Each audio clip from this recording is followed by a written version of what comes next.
Krijg je een nieuwe auto?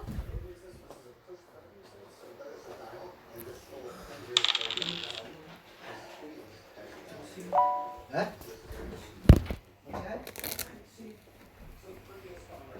Papa, krijg je een nieuwe auto? Nee. Maar mag ik sokken af of niet? Hoeft niet?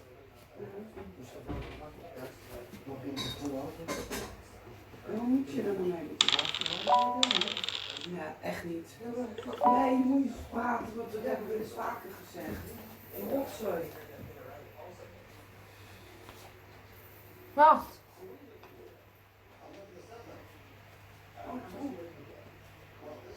Ah, mama. Doe aan.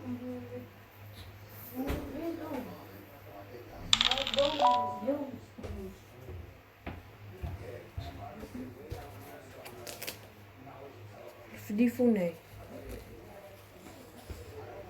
Krijg je het voor elkaar, joh?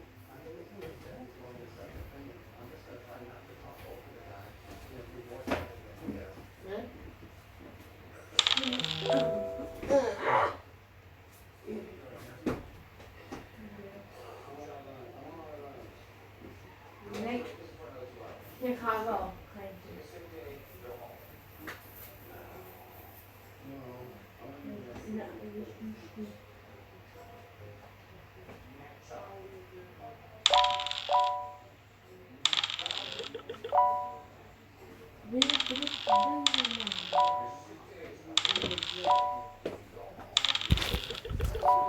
So why don't you go home? Look, I'm not trying to be rude, but your voice is just killing me right now. It's like this, Chuck.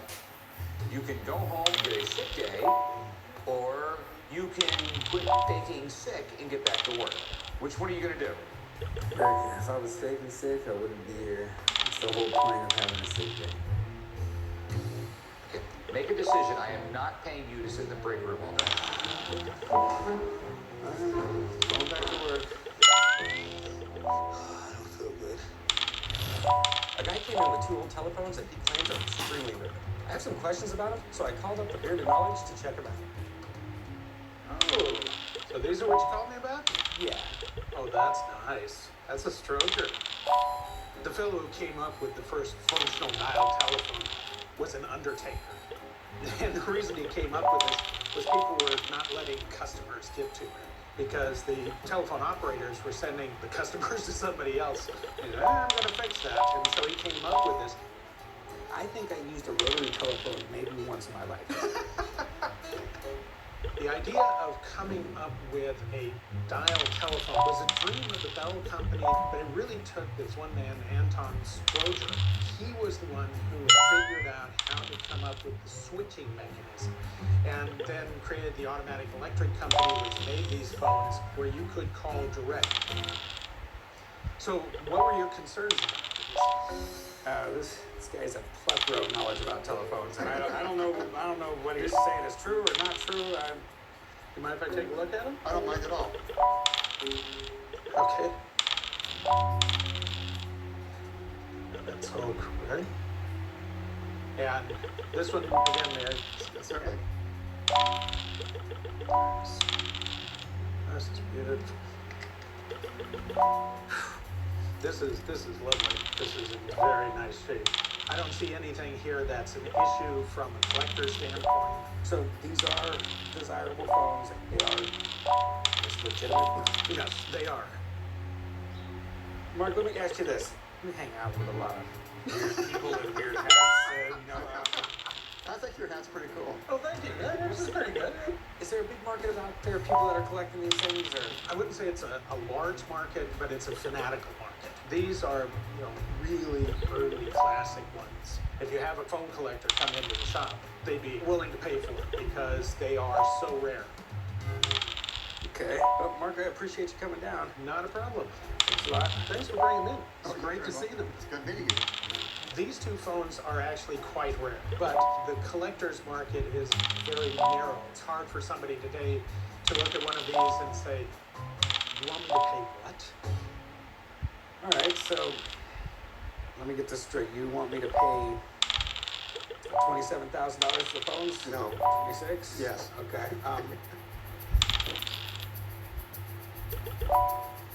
You know, Dan, $26,000 is just too rich for my blood. I guess I'll have to do some reading up on these because I can't go anywhere near them. Okay. Anything I offered you at this point would be insulting. Well, thank you for your time. I appreciate it. All right, let's go. Take care. Nice to meet you. Thank you. I wasn't able to sell my cell phones today. Well, it didn't make great decorations for the shop.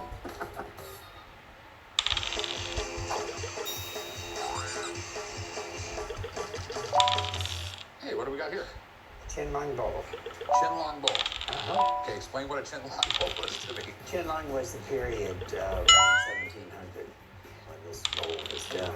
Well, there's a Chinese stamp on the bottom of it. Right, yeah. And this has the date on it even, 1795. Okay. Oh, I think it's beautiful. Where'd you get it? About 52 years ago, I bought this. Okay, so at least I know it's at least 50 years old.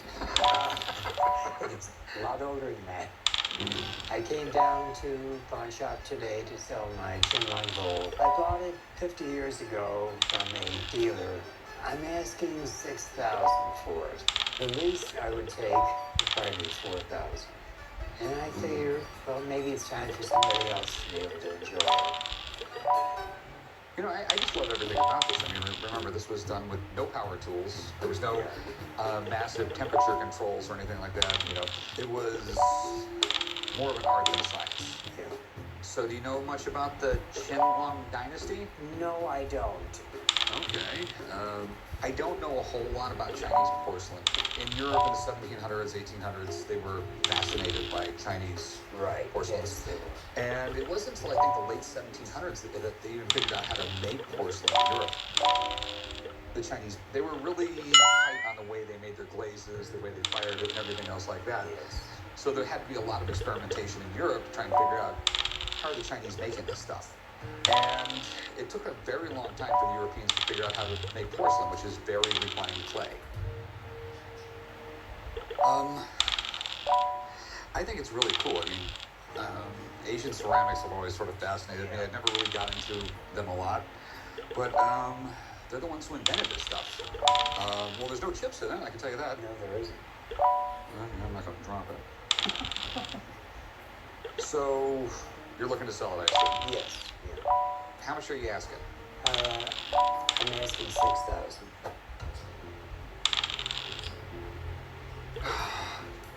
I'm assuming if it's a bowl from the 1700s, there is a lot of value. What it is exactly, I don't know. I've seen them on the internet by the same maker for in the tens of thousands. But something 10 years ago from today, and a lot of things, it's two completely different worlds. After the crash, so many things changed. Almost everything went down in value, and only part of those things went back up. And I couldn't tell you about the bowl. I don't know a lot about it. If this is in fact Chinese porcelain over 200 years old, it will be the nicest piece of porcelain I have ever had in my shop. But I gotta make sure it's real before I lay out a dime. If you don't mind, I'd like to have a friend come down. He's an expert in Asian antiquities. He will know everything there is to know about it. Good. And one other thing, he dresses a little weird, so don't be shocked, okay? Okay. Whenever I get my call, I'll be right back, all All right? right, very good.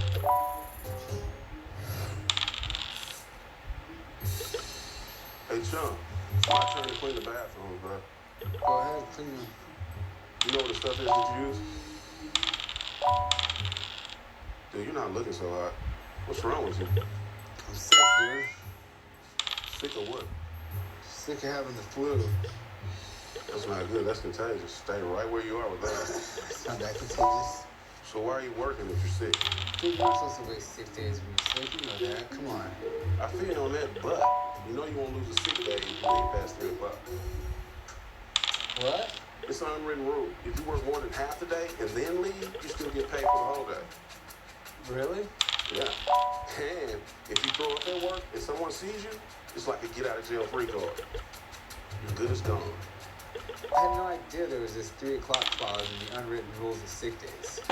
Somebody should really write these rules down. It would be way more helpful. I'm going to clean the bathroom, bro. I think I gotta go throw up. I came in with a very interesting Chinese bowl from the Qin-Lung period.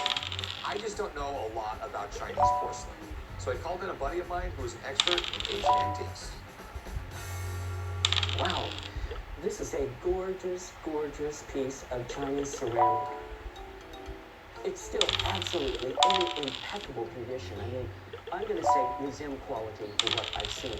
I am Dr. Phineas Castle, and I'm an expert in Asian art and antiques and architecture. I lived in Asia for 7 years, studying the art, the architecture, and the artifacts from an anthropological point of view.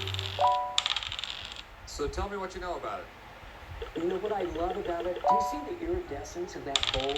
The iridescence was actually done by grinding pearls and putting pearls into the glaze itself.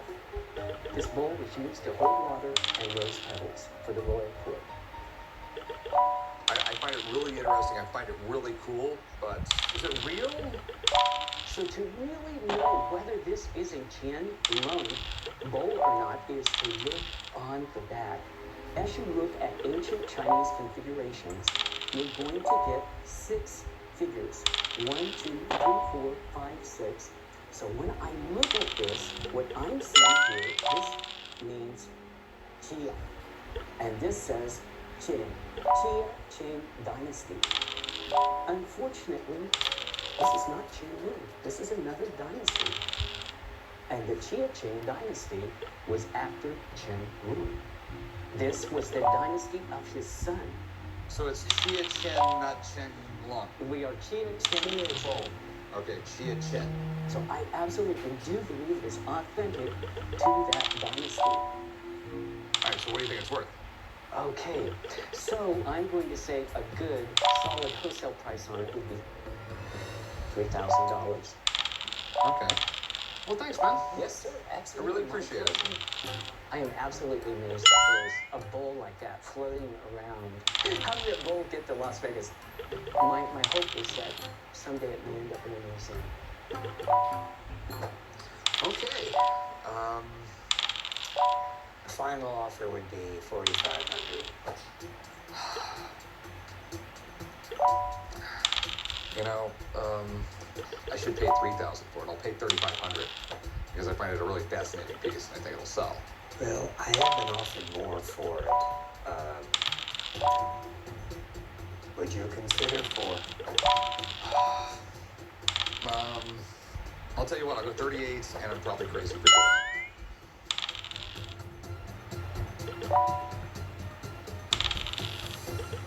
Okay, I'll take the 38. Okay, cool. I really appreciate it. Leave that right there. Follow me. We'll go do some paperwork. 3,800 is pretty close to the 4,000 that I was really asking. I am smiling because I can buy another piece.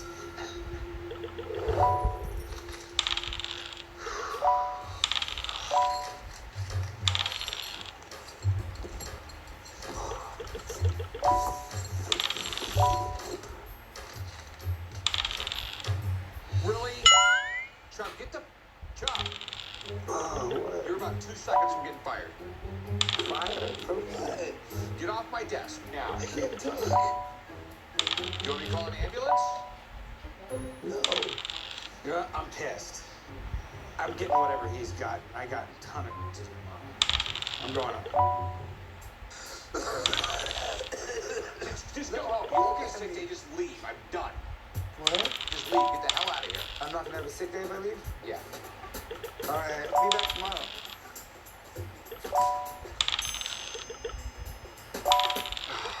I hate you. Hey, Chum. Yeah? Hand me a stapler. No, that's my stapler. It's been at my station since I got here. What do you mean it's your stapler? If it was your stapler, I have a feeling it would be at your desk. That means it's mine. Give me my stapler. You're gonna have to trade me for something, Rick. What's this? A letter opener? No, it's a staple remover. Marker? I could use this then. I'll trade you the label maker for the stapler. What do you need a label maker for? That's the stupidest question I've ever heard. I'm going to print some labels. Nobody knows the value of trading. I saw this guy on the internet who started with a phone and traded all the way up to a fourth. I'm thinking if I get this label maker, one day I can own the pawn shop. All right, well, that's the business for you.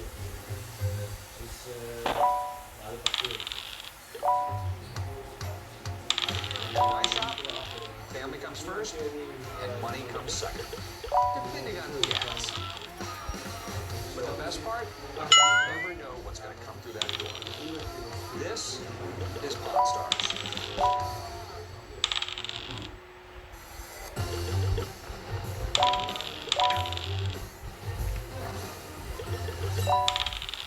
Hey, how's it going? Good. How are you guys? Good. What I have, You got something to sell, obviously. yeah, this is the last page of the last Rocky and Bullwinkle comic book ever produced. And I have the book still with it. Oh, sweet. This was a great cartoon when I was a kid. This was a long time ago. As a matter of fact, when I was a kid, there were always reruns. I think the cartoon only lasted like Don't say that because I saw the originals.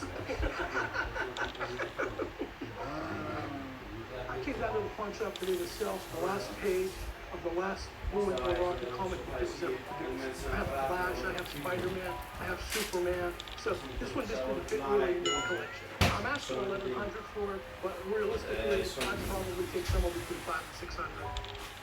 Rocket J. Squirrel, nicknamed Rocky, was the little brainiac, and then you had Bullwinkle, who was a complete idiot. But for some reason, Bullwinkle always saved the day. Sounds about right. What's this old villain guy's name? That's Boris and that's Natasha. They were evil. They had Russian accents. And these kids would watch this thing, and they had no idea that the Cold War was going on with the Russians, and we always put the Russians in a bad light. The Rocky and Bullwinkle show debuted in 1959 and was originally called Rocky and His Friends. And even though they're not as popular as Looney Tunes or Hanna-Barbera, they're still relevant. I mean, they inspired the Simpsons. Loose and Squirrel did it to us again. Not Basky. He's doing anything sound boring. Do you want to read it? He's saying these little punctuations. It's comics and they don't punctuate well. Okay, I'll do it this way.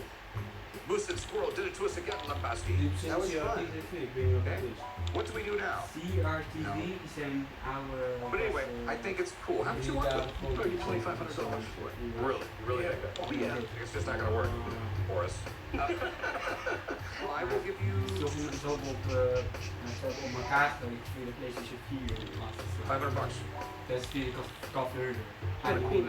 Right here from the book. What's the matter, you?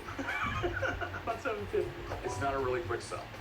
Okay? It's not something that you can just hang in your living room. It's something that goes in a kid's room or something like that. Go a little bit better, 600. We're really close here. You'll take 500. 600. You'll take 500. No, 600. Don't you think I'll take $500? I think 500 is fair.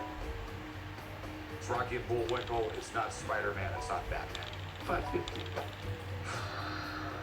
You can do that. You want 525? You got 525. Deal. All right. All right. You want to write this up, Chuck? Yeah, come on. He's a really tough negotiator. And, I think in a perfect world, it's worth what I was asking, but I made $525 for a piece of artwork that I spent $20 for, so not too bad. What do we got here? A pretty banjo. Oh, wow, that is cool. It was my grandfather's. Disappeared for a few years. My dad said I ruined it when I was a kid, dragging it around the backyard, and after he died, it showed up again. Yeah, my dad used to do that stuff to me when I'd leave my bike out. My bike would always get stolen, and then he'd always find it a couple weeks later. I actually had that happen too. I came to the shop today to sell my Maybell recording songster banjo. My wife is very upset with me. She does not want it out of the family. I'm hoping they tell me it's worth about $20,000. Can I take it out? Sure. Wow, I've never seen Green Mother of Pearl like this.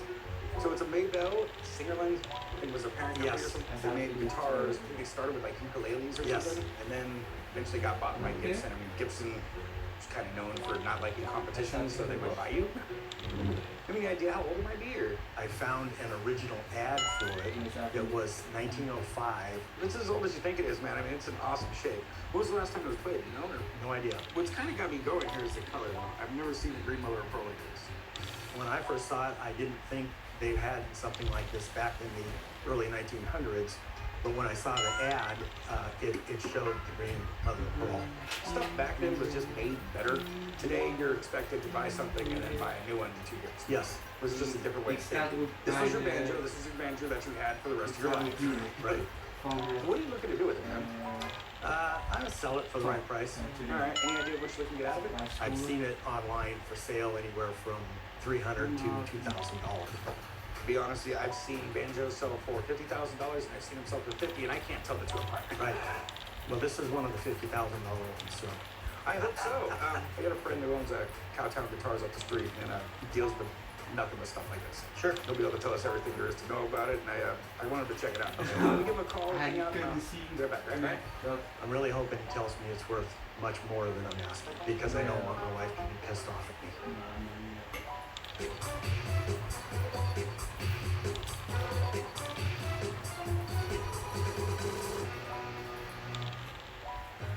A customer came in with a really cool green vintage banjo. I know there's a big collector's market for antique instruments, but I have no idea what this could go for. So I called up Jesse to come down and let me know if it's worth picking up. Cool, little banjo. Maybell banjo, dig the color. Yeah, that's a really cool one. What are your concerns? I know about much about banjos as I do pianos, dude. You mind if I pick it up? No, go right ahead.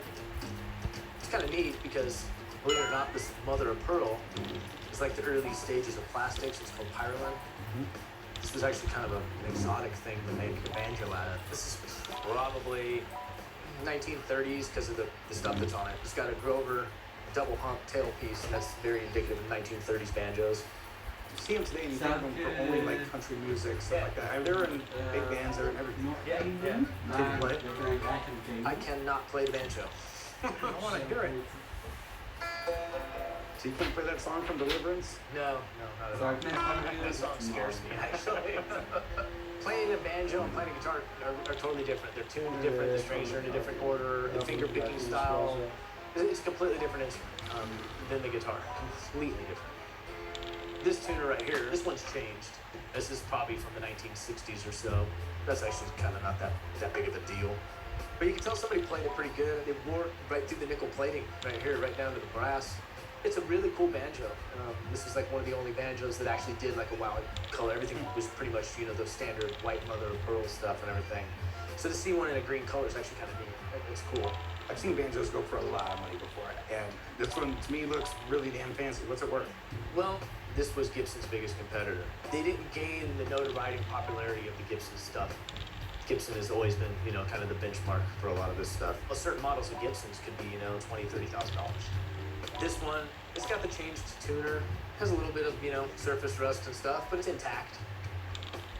But it is cool. The color's great on it. It's in really good shape. Retail, probably $500 to $600. You can get that for it. All right, man. I appreciate you coming down. No problem, man. Yeah, nice to meet you. Cool banjo. Thank you. There's a market out there for banjos. Modern music, like country and stuff like that, more guys want the 5-string version. But to collectors, you know, these are neat. They look great. The craftsmanship is cool. The materials they were made out of. It's a neat little instrument. You heard what my guy said. I mean, can I give you $300 for the banjo? I don't know I can go that low because I won't have a wife to come back to. She wants me to give it to my grandson. And I guess I'm gonna have to stick with that. Can I go up to 4 or? No, I can't do it. I'm gonna have to stick. I don't blame you. Give it to your grandkids, man. You don't want to piss off the wife. That's right. Take it easy. Thank you. Care. It's a shame we couldn't make a deal on the banjo. It's eye-catching and I know it will sell, but sometimes family heirlooms are worth more to the family than they are to me. Dude, I've been looking all over for this thing. Let me get this. Whoa, I'm working right now, dude. But Theo needs it, man. He sent me out here to find it. Well, let Theo know that as soon as I'm done using it, I'll get it over to you guys, but I don't think it's gonna be anytime soon. What are you saying? Store property. I can give you this, for, I don't know, what do you got? Let me get your lunch. What'd you order for lunch? A bucket of chicken. Give me the bucket of chicken, I'll give you this. Are you crazy? Can't do it, man. Just let me get it so I can help it. Give me your chicken, I'll give you this, bro. Okay, I'll give you my lunch. Shake on it.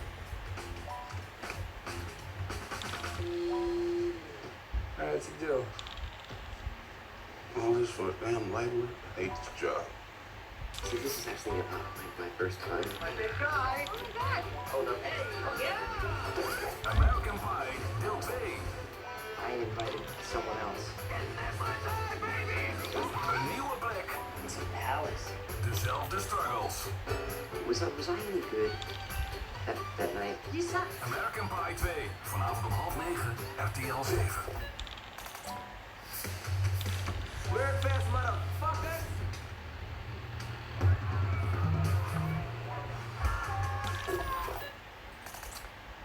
En nu, de nieuwe Lenore is gemaakt met de hemelse, plantaardige zachtheid. Ik voeg Lenore toe aan elke wasbeurt. Het houdt mijn beddengoed zo heerlijk zacht en fris, elke avond weer, tot wel een hele week lang. Ik voel me goed in Lenore. Ik hou zo van de zon, maar een crème met een SPF, glimt en goed vetten. Wat ik fijn vind aan Olé Whip met SPF 30. Het komt zo lekker in de zak. Olé Regenerist dagcrème hydrateert beter dan de best verkochte dagcrème van meer dan 100, 200 en zelfs 400 euro. Magnesium zit meer in je van meer belangrijk voor opschaling bij vermoeidheid, de hart van goed in de spieren en het is goed voor je concentratie. Hier vanaf de mond. Magnesium powertablet. Gemakkelijk in te nemen en slechts 1 tablet per dag. Het eerste basis van maken was vast een briljante wetenschap. Dat zo op een avond filter te opnemen. Want waarom zou iemand de liefste hand van de wereld anders laten gaan?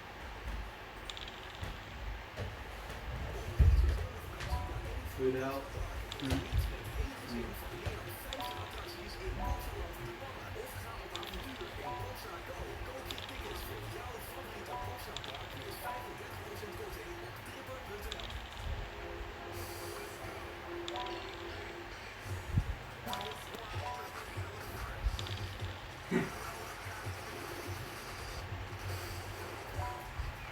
Ik heb geen idee, ik heb weet niet. Zou kunnen.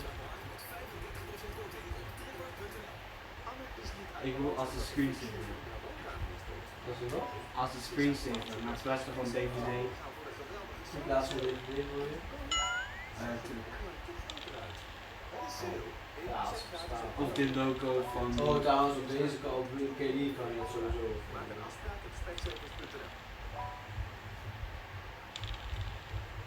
Wij filteren verblijven, geen mensen. En ook ik hier, als mensen naar mij stiekem naar mijn kamer zitten kijken, dan gaat ze zien van de truc of gaat ze denken, Pingman.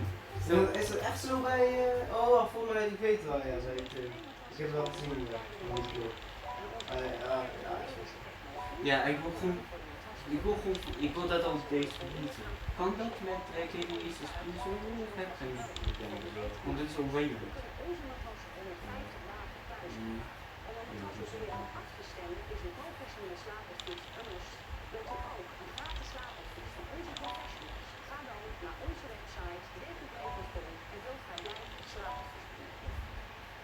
Met Randy is het dikke lik tussen mijn peper en ik. Randy begint brand de maagzuur te verlichten na 40 seconden. Randy komt uit liefdevol aan. Heb je wel eens gelukt met zo'n handig gevoel? Gewoon vaginalisme. De eendaagse zachte capsule van Karsten Kino doodt de schimmel en verliest snel jeuk en een brandig gevoel. Jij zit de hele zomer strak in de nacht. Want kruidvat nagelak is er in alle kleuren voor 10,49 per stuk. Kruidvat steeds verrast, altijd voordelig. Met de gratis Maxis Plus app krijg je eindeloos veel voordeel. Volgens korting op een idee. Tot wel 30% of 30% korting. Opvoeren! Plus dan de verdeelvoeren. Weet je precies hoeveel pakken je nodig hebt. En tot wel 25% korting op verf.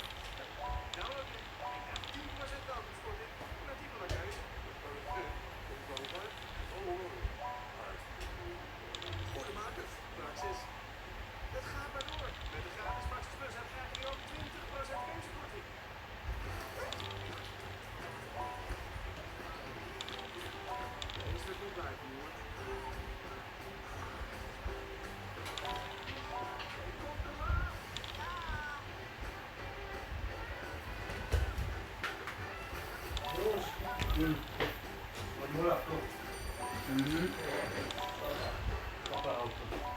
Tapavond.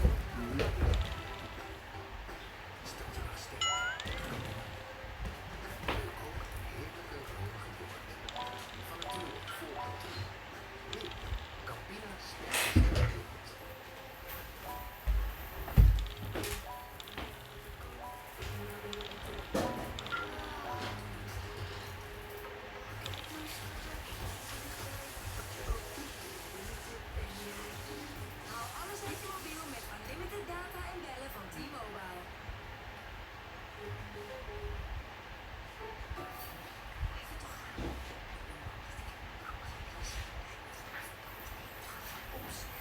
Doe zoals ik en gebruik always discreet. Nee. Luister, wat niet. Dat is niet belangrijk. Het beschermt. En voilà. Always discreet. Always discreet is een medisch hulpmiddel. Elke keer een stofzuiger pakken, wat een gedoe. En houd op over die stofdoek. Dus gebruik de nieuwe Swiffer Duster. En sweeper. De vezels van de duster trekken het vuil aan en houden het voorgoed vast. Het is En van onze vloer sweeper doekjes. De textuur werkt als een magneet voor vuilstof en haar. Kijk. Swiffer voor een snelle, gemakkelijke en hygiënische reiniging.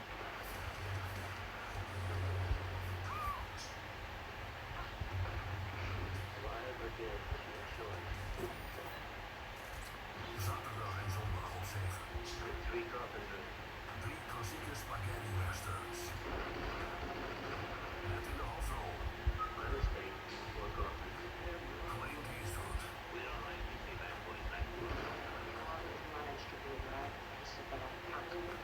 Clint Eastwood. De Sergio Leone trilogie begint met A Fistful of Dollars. Zaterdag 8 uur op 7. Volgende week woensdag op 7. De strijd om de UEFA Supercup. In het Olympisch Stadion in Helsinki neemt Champions League winnaar Real Madrid het op tegen de winnaar van de Europa League, Eintracht Frankfurt. Wie wint de cup in 2022? De UEFA Supercup. Real Madrid, Eintracht Frankfurt. Volgende week woensdag vanaf 5:30 live bij RTL 7. De UEFA Supercup wordt mede mogelijk gemaakt door thuisbezorg.nl en Oppo, sponsors van de UEFA Supercup.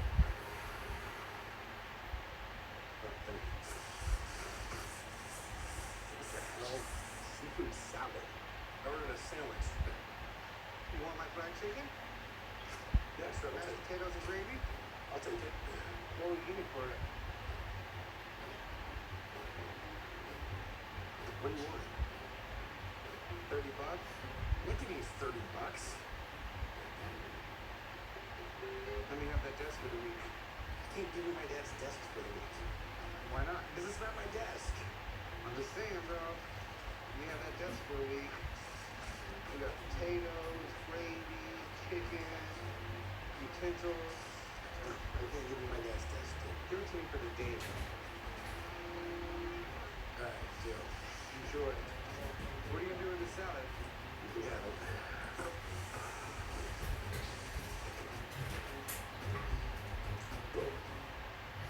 Hey, how's it going?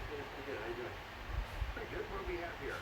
I have an autographed copy of Richard Nixon's memoirs, first edition. Okay. So where'd you get the book? I got it at a garage sale. I just knew it was valuable. Got it for 50 cents, didn't you? Yeah. I came to the pawn shop to sell my Richard Nixon's memoirs with the signature. I would say most of the value of the book is based on the signature. Well, I'm hoping to get $2,200 for it. I never read his memoirs. I know a little bit about him. I know he was raised a Quaker. He was a good vice president under Eisenhower. I think one of his big problems is the fact that he just assumed he was going to be president after Eisenhower.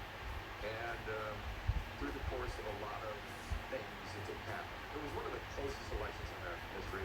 I think it came down to less than 500,000 votes. And the whole Watergate thing, and some people say he really didn't know about it. What it was people from the Republican Party broke into the Democratic headquarters, and when he found out about it, he tried to cover things up. So Congress was going to vote to impeach him, but before they could do that, he resigned. He repaired his reputation to a degree after a few years. An interesting life, did a few bad things, but then again, I'm sure every president does. These memoirs were Nixon's attempt to clear his name, take attention away from the Watergate scheme. I'm guessing that a signed copy would be worth some money because presidential stuff usually does well. So it's signed by him?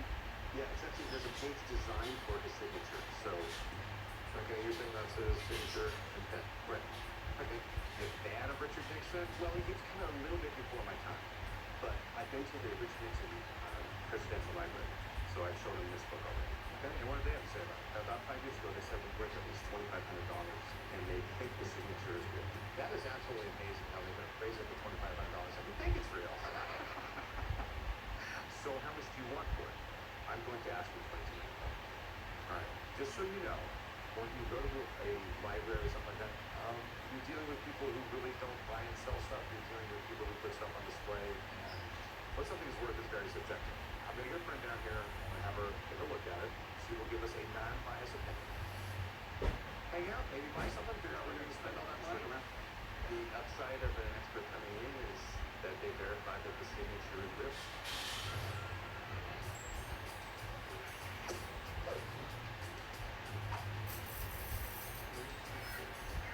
Put your shoes on, get off my desk, and get out of my chair. I traded my lunch for this desk. It's not your desk. But Rick, I just want to feel what it's like to be you for the day. All right, you can be me for the day. I'll take care of the customers. Good luck. You're going to need it. The guy came in with a signed copy of Richard Nixon's memoirs. I'm not exactly sure what a signed first edition would be worth, so I'm calling in Rebecca to help me out. Wasn't Mom and folks going to start having like a casual Tuesday or something? We clearly don't do casual. Well, this is it. The memoirs of Trick Dick. It's signed. I'm assuming this was one of those limited editions where they signed them all. Yes, so this is an Eastern Press limited edition. They have a whole series of presidents that are signed. This was really controversial at first. He made a deal with the events for $2.5 million. This is in the 1970s. It's a lot. People were infuriated by this idea that he would make a ton of money after he had just resigned for not being So even before the book first comes out, there are whole committees saying boycott Nixon's memoirs and don't buy books by crooks. Okay. Clever, right? And it probably backfired because when everyone's boycotting it, everyone's talking about the book, and everyone who talks about the book, you probably want to read the book that everyone's talking about. That is the problem. Mark Twain's book, Huckleberry Finn, was banned in his local library, and his reaction to that was, oh, that'll sell us 20,000 copies for sure. You imagine Nixon's response to a little bit too serious than most other presidents, Eisenhower, etc., because there's a lot of drama going on behind the scenes. He writes about his resignation, he writes about the White House tapes. There are a lot of kind of juicy tidbits in there people wanted to know. So the big question was, it worked. I mean, So, the first edition, which is generally what collectors want, a signed first edition goes for about $1,000. This is from 1988. The first edition came out in 1978. This is not a first edition. But it does have a signature, and the nice thing about Eastern Press is you don't have to worry about the authenticity. It's signed on this limitation page here, you're good. Okay. So, I'm looking more towards I just pressed what you're doing. It's part of my job. Sorry. Thank you.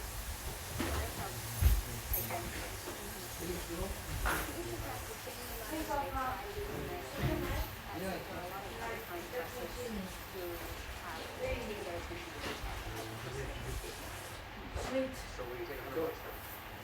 Kijk maar. Chill plak. This stuff is just tiny, but it's like, it grows. I mean, Sokken aandoen? these Hoe vind ik sokken aan? kids are being tainted. Ik wil het hier uitgaan. Dan zeg je, ik ga de sokken aandoen. I'll tell you what. Maar dat is wel uit je schoen. 130 Had je geen sokken aan in je schoen? Nee hoor. Oh. 125 bucks. Dan ben je beter terug naar je schoenen aan dan sokken aan. Anders, Nee, ik heb er 12 afgevoerd. ja, maar niet even daarna te kijken, man. Gewoon misschien één keer per dag kijken is beter, anders word je live jump. Snap je? Ja, ik snap het. Sorry, brother. Training is Corey. I ate every bit of it, man. I was hungry. All right, it's been a good day, guys. Go home. Hier ben ik met. Lekker warm. Ja, daarom, ik fiets ook hard, hè. Ja. Daarom zweet ik. Dus rustig man. Met daarop, als ik zweet dan doe ik water drinken daarna. Je moet dat tevoren ook gaan doen, van tevoren en daarna. Weet je Ron, ik moet drinken als ik thuis ben. Dat ga ik altijd doen.